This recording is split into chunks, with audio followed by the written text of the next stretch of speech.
Okay, then Sunday night, LSU, FSU. We've talked about this one a lot.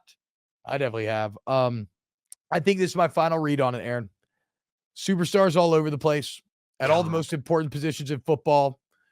Maybe the one strength on weakness is Florida State's weapons against LSU's secondary.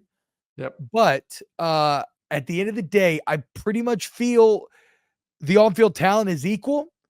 And so to me, I'm like, okay, well then Brian Kelly is going to push me into giving LSU the slight nod. If you're telling me it's Brian Kelly versus Mike Norvell, like this is why you paid Brian Kelly $10 million. It's not to go lose to Florida State 2 years in a row, right? Like it's not to lose to Mike Norvell 2 years in a row. And last year, the product looked awful game one, but that's okay. We can explain it away. 9 months. He had 9 months from when he took over a team that was decimated. 39 college, you know the whole story, right? And so that made sense at the time. I mean, 2 weeks later, it looked like a completely different team, like literally in terms of all the personnel changes they had made. But now the Brian Kelly process, which I have sucked the process down, like David Koresh Kool-Aid, okay? I am a firm believer in the cult of Kelly, but this is where the process has to prove itself. Yep. Prove that you've improved your team more than Mike Norvell has. Prove that even though you maybe have a weakness on the field that he does not, that you can overcome said weakness. Prove you can make Jayden Daniels as good as you think we think he can be, and prove that you're worth that $10 million a year, quite frankly. Like that's what's on the line here. No, he's definitely the better coach. And then you talk about the mistakes early on last season in that first game for LSU. Let's not forget, Florida State had a game before. They played week 0. Yeah. They had an opportunity to kind of work out some of the kinks. LSU, this was their first time with a brand new roster going against a team that kind of got those jitters out. I mean, that's why there's another game that we're not going to talk about, but it's kind of intriguing to me is Oregon State facing San Jose State this weekend. San Jose State looked pretty good in their week 1 matchup. Oregon State lost a lot of guys on defense, and they're bringing in a new quarterback in DJ Hughes. Like the power of being able to play in week 0 before a big matchup in week 2 is significant. And Florida State doesn't have that luxury this year. I'm not saying they do. Like they're a more experienced team this year, and they should be able to handle it fine.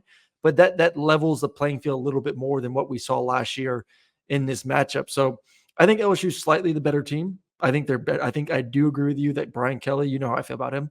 He's the better coach in this matchup. I think it's going to be it is going to be for a week 1 matchup with how much both teams are bringing back.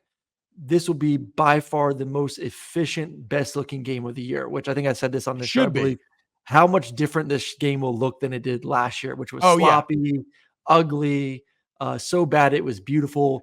This is going to be, I can't wait for Sunday night. Aaron, we talked about it yesterday, but this is like, and I'm sure this doesn't exist anymore nowadays because of Instagram and everything, but this is like when you used to go away for the summer during school and then you came back and you're like, whoa, he got hot. Or like, whoa, she got hot. Like he's got abs now. She's got boobs. Like, what the heck, man?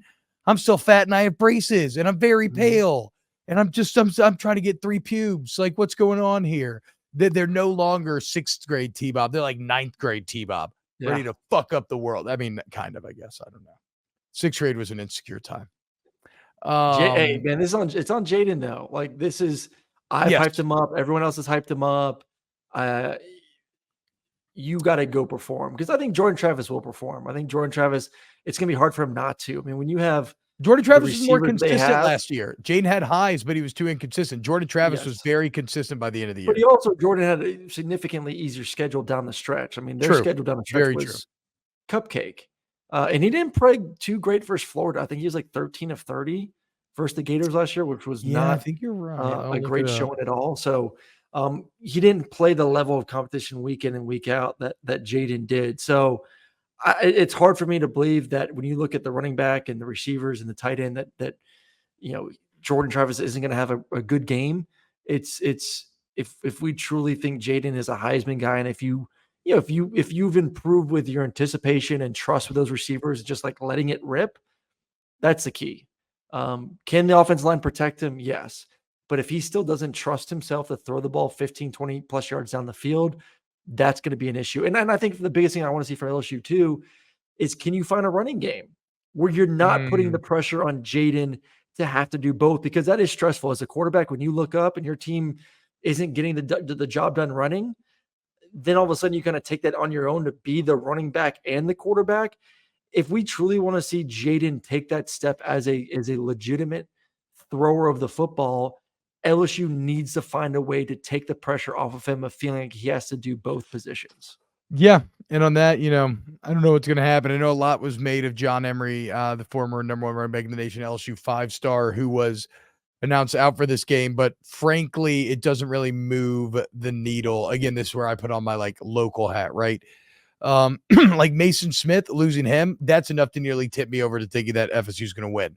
Losing John Emery doesn't change much. Now, Josh Williams also being unhealthy, then you're kind of down to just Logan Diggs and Noah Cain, and that's not a great place to be running back wise for LSU. So we'll see. To your point, Aaron, about the Florida game last year, this might actually be the weirdest stat line I've ever seen. Jordan Travis was 13 of 30, but with 270 yards and a touchdown. So only completed 43% of his passes, but still averaged 9 yards per attempt on 30 attempts. He averaged over 20 yards of completion. Hey, when he did complete it, it went great. It just didn't happen as often as it needed to. They had longs of 34, 25, 44, 29. I mean, get him in chunks. Okay, Jordan. So at the end of the day, coin flip game. Yep. I have no great conviction. I'm just saying that I think Brian Kelly pushes me over the edge to the LSU side of the equation. What is it? 2.5 still? 2.5 is where we're at? Yep. Yeah. 2.5. I don't think I'm going to be gambling on it. Lost a lot of money on this game last year being overly cocky.